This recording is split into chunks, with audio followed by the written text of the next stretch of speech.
Moon Jae-in is also calling for direct talks with the North Korean regime. Norah O'Donnell spoke with President Moon at his residence just hours after news of Warmbier's death broke. She joins us now from Seoul, South Korea. Norah, good morning to you. Hey, good morning to you, Gail. That's right. This is President Moon's first television interview, and it comes ahead of this big summit that he's going to have with President Trump next week at the White House.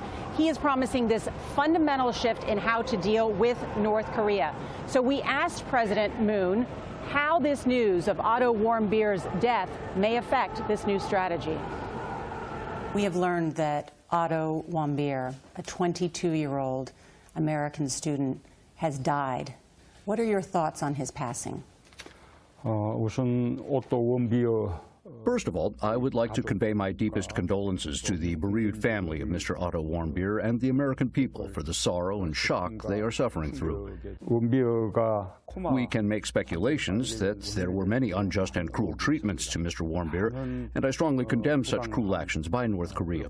Even today, there are many Korean nationals and American citizens who are detained in North Korea. I also urge North Korea to return these people to their families. Senator John McCain has said that Otto Warmbier was murdered by the Kim Jong-un regime. Do you believe the North Koreans should be held responsible for his death?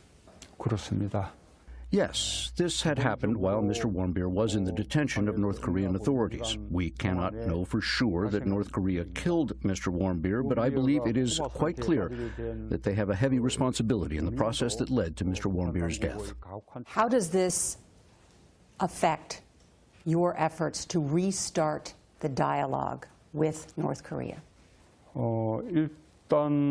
I believe we must now have the perception that North Korea is an irrational regime.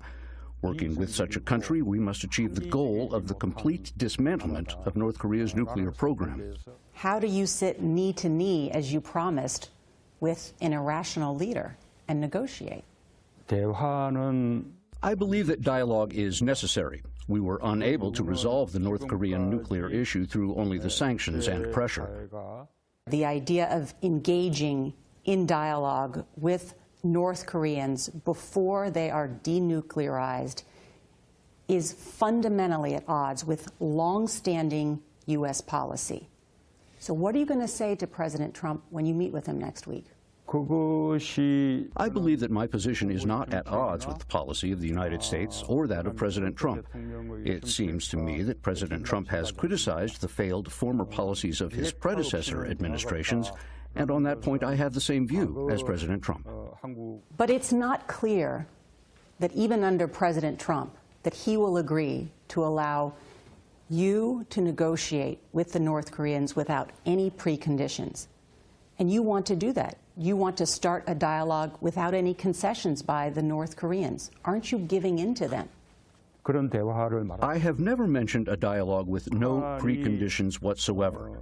I believe that first we must vie for a freeze of North Korea's nuclear and missile programs, and then, as a second phase, try to achieve the complete dismantlement of North Korea's nuclear program. And I believe there are voices supporting such a step-by-step approach, even within the United States.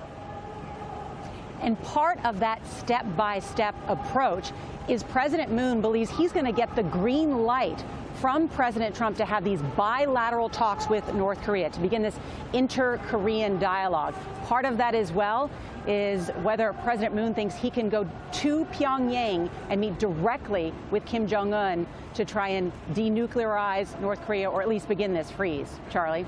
No, Kim Jong-un has said that his nuclear program is non-negotiable.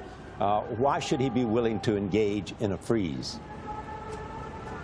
It's a great question, and that's the question we ask. Why would he agree to a freeze? I mean, what concessions does he want? What are the South Koreans going to give him? And what President Moon said is that the North Korean leader has this blind faith that that's what's keeping his regime alive, and they're going to try and make